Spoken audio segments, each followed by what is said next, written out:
Do you want to be a better dungeon master?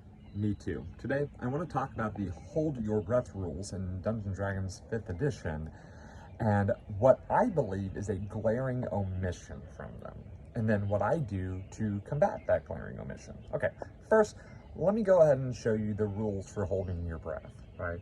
So you can see here, you hold your breath and you can survive a number of rounds, a number of minutes based on your constitution modifier until you run out of air, and then you have to go into rounds before you start suffocating.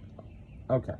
What I find is missing in this explanation is what sort of an action is it to take that big, deep breath. Now, in a lot of cases, you don't have to worry about it, right? Before they go swimming through the water, we can assume that they probably took a deep breath and dove right in, right? But what happens in the middle of combat when like that crocodile who is kind of waiting by the shoreline leaps out, grabs a player and pulls them in, okay? Do they then get to take a big, huge, deep breath and start the minutes? Or are they immediately launched into the potential round by round moments before they start suffocating?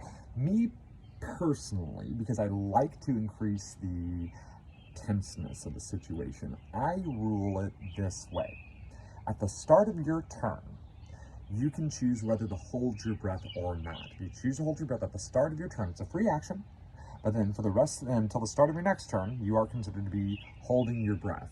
Now, unless the situation changes, like they're already under the water, I'm going to assume that they are continuing to do so. I'm not going to be like, ha ha ha, you didn't say it while you're already underwater after, round 2, so now you're not. That's stupid. Here's the reason why I do it this way.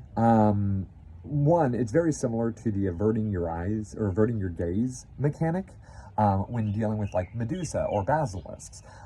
So there's already a precedent set.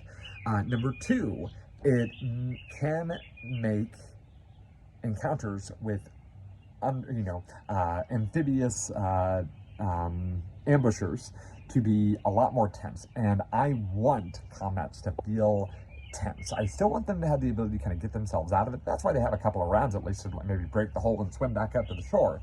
But I feel like when you just let it be a free action at any time, then it just sort of takes away that tenseness, and it's really just like normal grappling. And combats don't last minutes, right? Like, okay, so a crocodile grabs the player, pulls them underwater, and now they have minutes to survive. Okay, then they might as well just not even exist, right? So I give them the option. You can start holding your breath at the start of your turn. If you don't announce that at the start of your turn, then if that crocodile grabs you and drags you in the water, you are considered to not be doing that. You still have some time to get out of it, but it's going to be a tense bit, and it's fun to watch the rest of the players just like converge to make sure their player doesn't drown. Try it out.